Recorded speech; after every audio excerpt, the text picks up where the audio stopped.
Hello and welcome to WITM Season 8 and WWE 2K23. We are glad to be back, and here in this episode, we are going to introduce you to what we have in store for the beginning of WITM Season 8 and WWE 2K23, how our universe is going to be formatted, what's going to stay the same, what's going to be a little bit different. We are also going to have the SmackDown promo that was scheduled to help us build up to Summerslam, which will be where our first in-ring action of Season 8 is going to take place. And we will reveal our SummerSlam card. So, of course, the most important thing about WITM is our CAWs.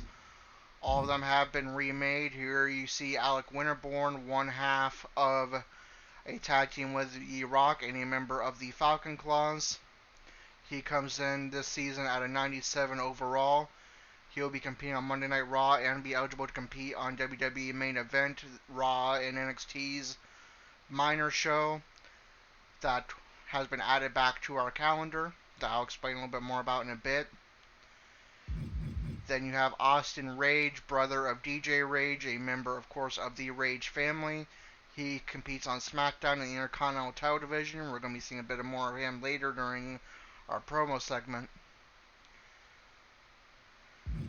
Except you have Cabbages with a bit of a new look. He'll be competing on NXT Level Up, a minor show for NXT, and WWE Main Event. So we could see him booked up to 3 times a week if he is booked on all 3 of those shows. He comes in as the #1 contender to Grayson Waller's NXT North American Championship. He comes in with a pretty impressive 94 overall as well. So we could see big things from Cabbages here in WITM Season 8. Then you have the leader of the Falcon Claws, Corey. He comes in with a slight buff from his Season 7 rating of 91 overall. He comes in as Mr. Money in the Bank, but he has been struggling as of late. He comes in at the bottom of the rankings on Raw for the WWE Universal Championship. Will he be able to pick things up to kick off Season 8, and will we see him cash in that Money in the Bank briefcase and perhaps become WWE Universal Champion at some point here in Season 8? Next up, we have Dalton Roush, who is currently out of action. He is filming a movie, one of his Creature of the Woods movies last we saw. When will we see him return? We'll have to wait and see. Then you have Dan Rage, the patriarch and first generation member of the Rage family, and also a backstage official and sometimes booker for the WWE. Will we see him wrestle again at some point in Season 8, or will we only see him as a backstage official? We will have to wait and see. Then you have Darth the Wolfman, a member of the Falcon Claws and the twin brother of Cabbages. He will be part of that team representing the Falcon Claws, taking on Logan Paul, The Miz, and Tommaso Ciampa at SummerSlam. How will he and his team fare at SummerSlam? That remains to be seen, but I'm sure we can expect big things from a powerhouse like Darth in Season 8. Then you have Devin Rage, one half of the NXT Tag Team Champions, alongside a fellow Rage family member, Matthew Rage. He will be eligible to compete on Main Event, NXT 2.0, and NXT Level Up as well. And perhaps after their title reign, they'll take the path that the Alec Winterborn and The Rock of the Falcon Claws did and move up to the main roster. We'll have to wait and see what Season 8 has in store for them. Then you have the leader of the Rage family, DJ Rage, competing in the WWE Universal Championship division on SmackDown. Former United States Champion, looking to lead himself and the Rage family to great things here in Season 8. It will be exciting to see what's in store for DJ Rage in Season 8. He's been a United States Championship champion before. He's been a Tag Team Champion before. Will he be able to gain a WWE Universal title this season? That, I'm sure, will be the goal for DJ Rage.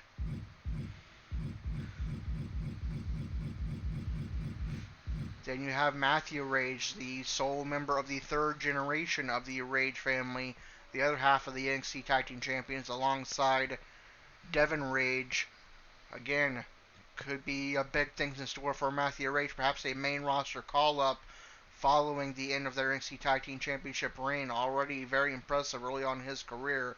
Well, it'll be exciting to see what Season 8 has in store for him. Then you have Queen Alpaca. Speaking of impressive, how about Queen Alpaca? She's only wrestled 3 matches in her career, but those 3 matches have led her already to the NXT Women's Championship, which she will defend in about 1 month of Universe against Cora Jade, the winner of the 20-woman Royal Rumble, for the right to face her. Question is, will Queen Alpaca be able to keep the momentum going, and will she remain NXT Women's Champion and undefeated when she faces Cora Jade? We'll have to wait and see. Then you have Ray K47, one half of Rage K47.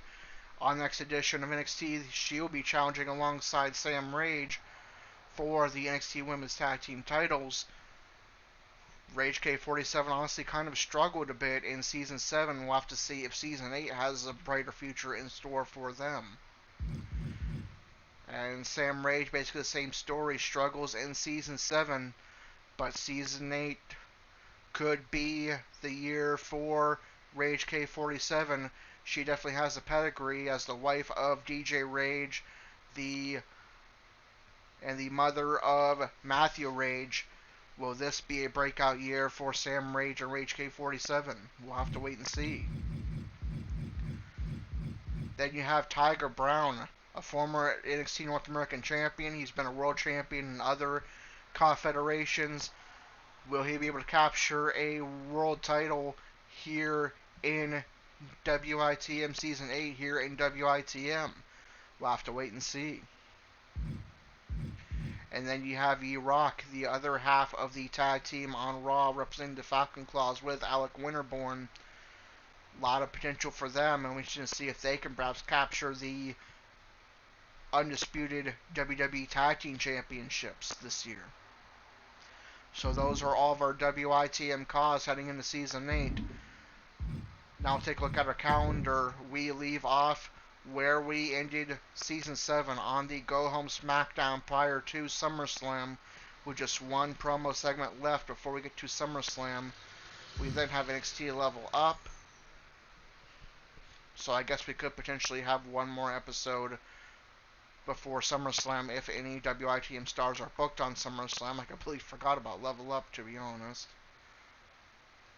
Or maybe we'll delete it and do Star Level Up after SummerSlam. We'll see. Yeah, I think we're going to do that. We'll bring back Level Up after SummerSlam. I just don't want our first episode to be Level Up when I've been promoting it as SummerSlam. So, yeah.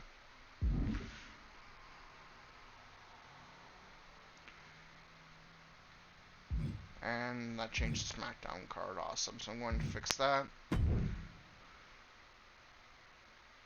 But we start off with SmackDown, which we will be doing the final promo segment in this episode. We'll also do the results for SmackDown and a final rankings update for SmackDown prior to SummerSlam. Then episode number 1 of Season 8 and our first in-ring action of Season 8 will be at SummerSlam, where we will have the Falcon Claws represented by Darth, Alec Winterborn, and E-Rock taking on The Miz, Tommaso Ciampa, and making his WWE debut, Logan Paul, the Celebrity. And then we do not have any pay-per-views in August. We have Clash at the Castle in September, the first week of September. In October, we have Extreme Rules. And then an NXT pay-per-view, I believe it's not War Games, that's just a placeholder I use, but it's an NXT pay-per-view with a different name. I believe it's supposed to be Halloween Havoc. November is not WrestleMania, it's a different pay-per-view. I don't remember what's supposed to be there, but I use that as a placeholder. And then the end of November is Survivor Series War Games. And then an NXT pay-per-view that is not New Year's Evil, I just use that as a placeholder.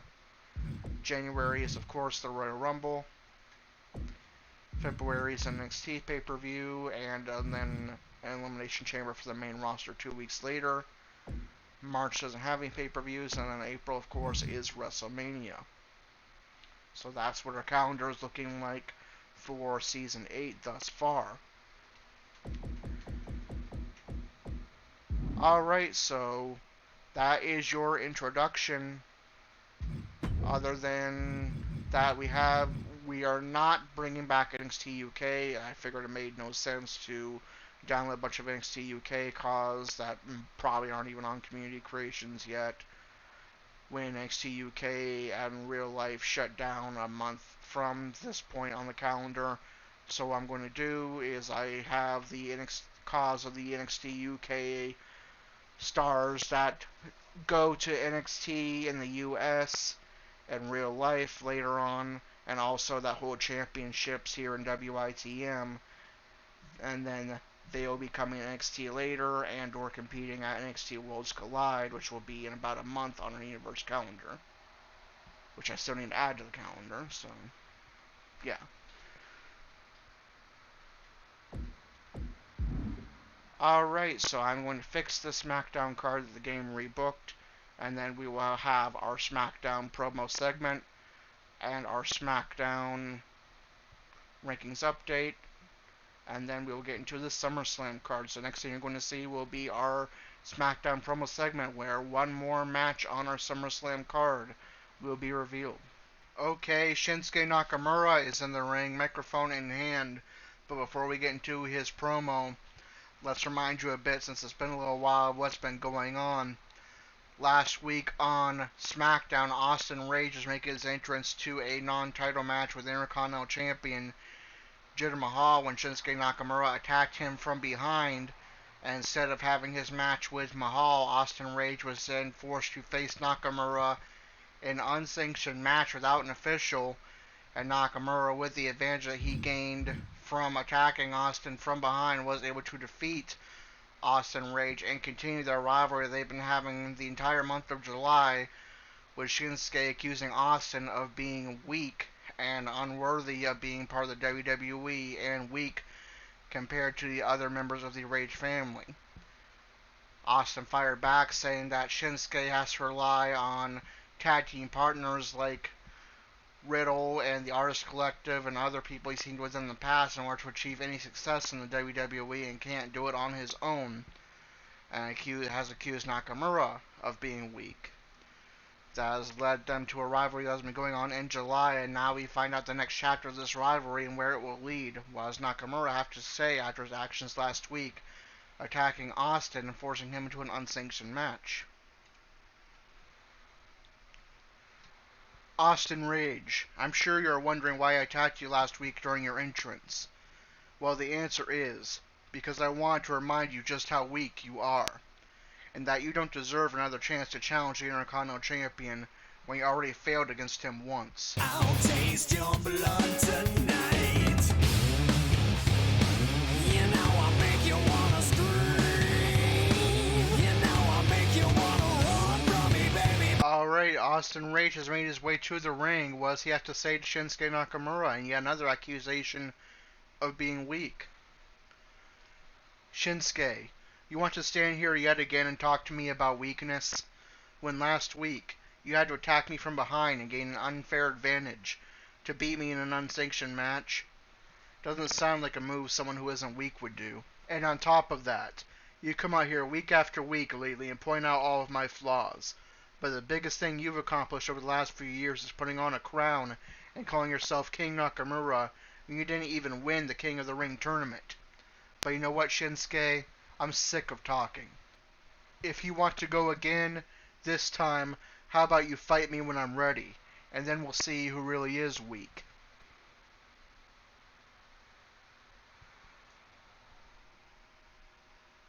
Okay, Dan Rage, backstage executive and coincidentally the father of Austin Rage, has made his way to the ring.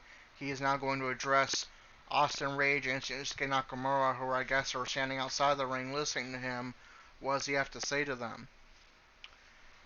No, no, no. One unsanctioned match was already more than enough. But since this rivalry you two have going on doesn't seem to be going away on its own, I have a different idea.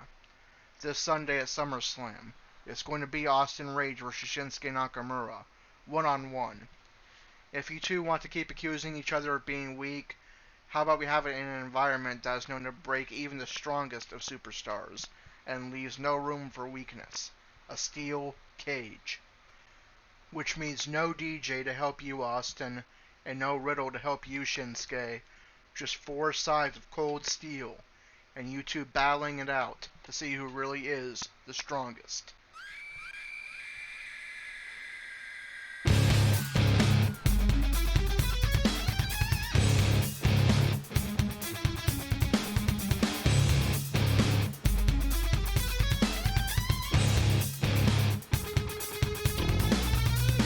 Caught up in this madness, too blind to see. Walking among feelings in me. Took over my sense and I lost control. Okay, so we have another match confirmed for SummerSlam thanks to Dan Rage, as revealed in that promo segment. Now on top of the already confirmed match between the Falcon Claws, represented by Alec Winterborn, E-Rock, and Darth, versus Logan Paul, The Miz, and Tommaso Ciampa in a six-man tag team match.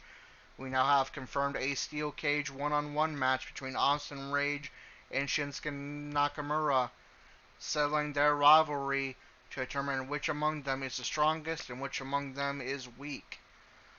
That should be a good match to look forward to at SummerSlam.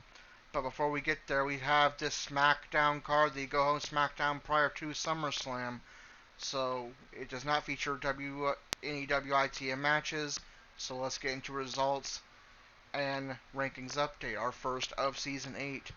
It starts off with the Judgment Day defeating the Mysterios for the WWE Unified Tag Team titles after Dominic Mysterio turns on his father, attacks him following the match, and joins the Judgment Day as he did in real life.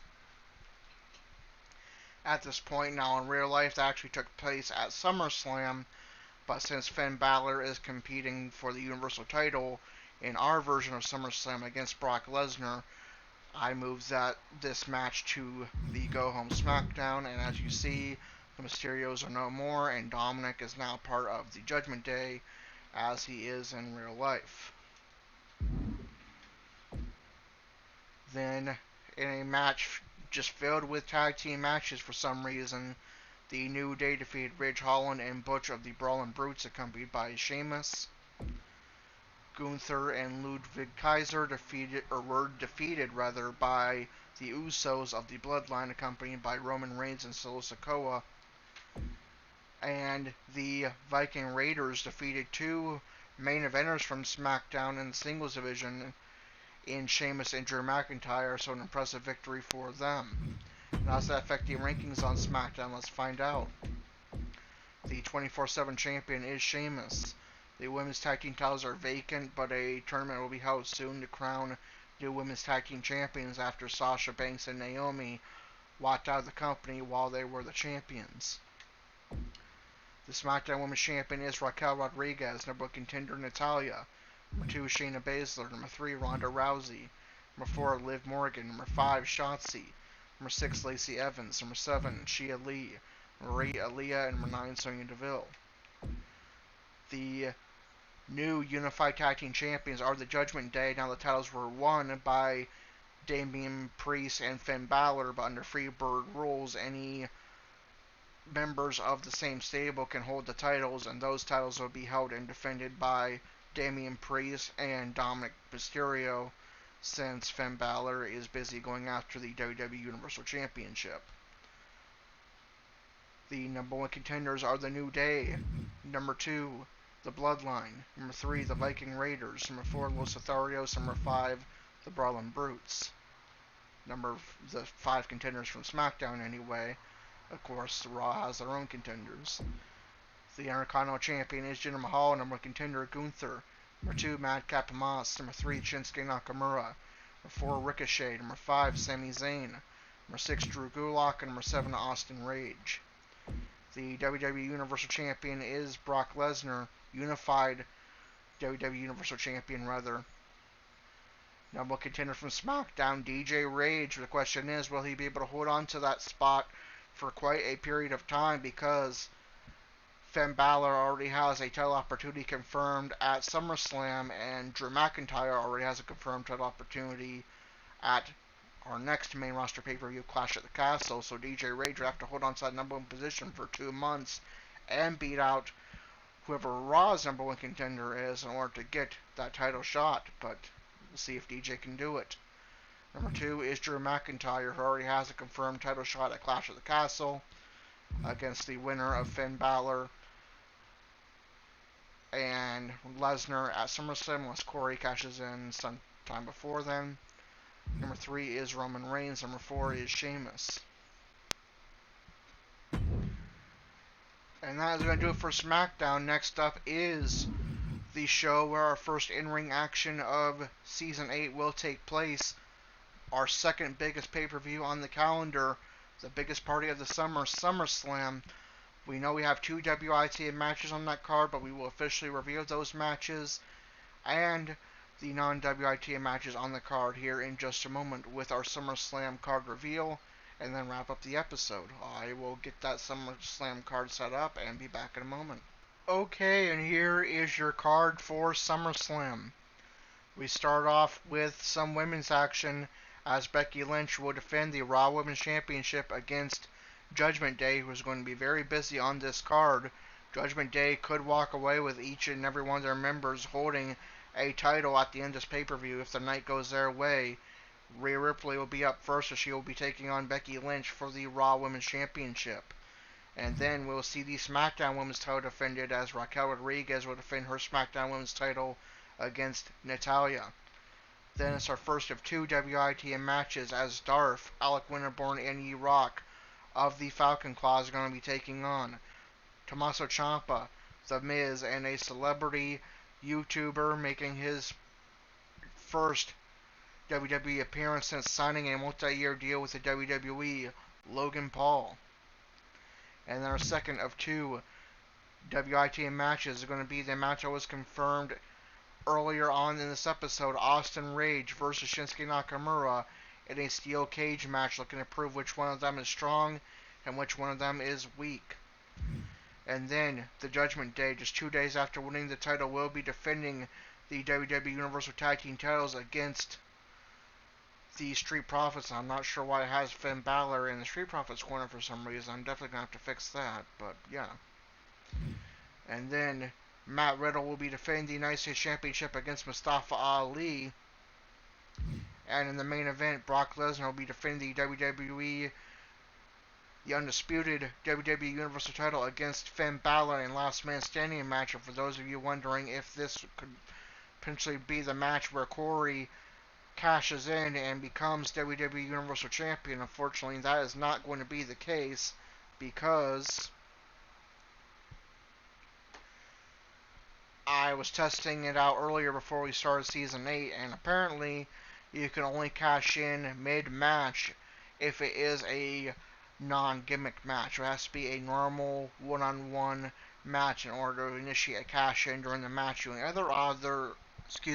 other option is to announce a cash-in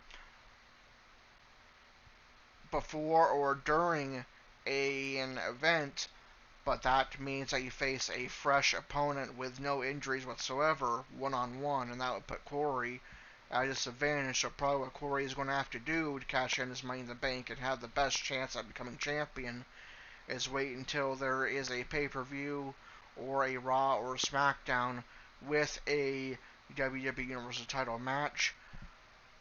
Under normal rules, no extra stipulations or gimmicks. Wait until the 2 opponents are as injured as possible, and then attempt to cash in a triple threat match and hope that he can beat 2 injured opponents in a triple threat in order to become champion. Not ideal, not really realistic. There should be an option to just plain cash in after a match against an injured opponent like there was in the past, but that apparently doesn't exist anymore, so that's the way it's going to have to be done, I guess. But anyway, rant over.